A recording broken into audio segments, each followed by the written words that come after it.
Welcome to the Rim Break Rodeo. We hope this video helps. You start by verifying physical and basic system factors. Confirm the cable is seated, the USB dongle is in a working port, or Bluetooth is paired. Replace batteries or try a known good keyboard to isolate hardware.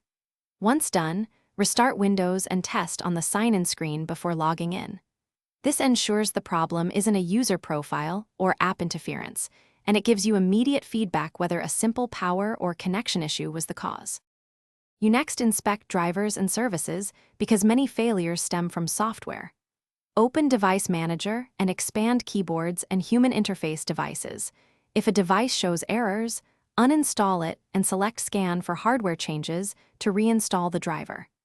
Update drivers if available. Then make sure Filter Keys is off in accessibility and your language/keyboard layout matches what you expect. Also confirm the keyboard service and plug and you finish with deeper recovery if the issue persists. Boot into safe mode to see if third-party software blocks the keyboard, or use Windows Recovery to run System Restore.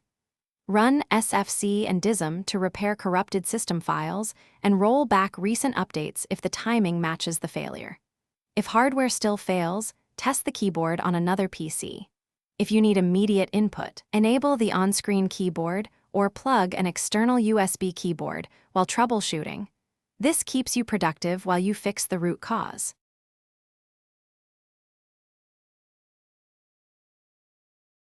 Thanks for watching. Consider subscribing if we helped you.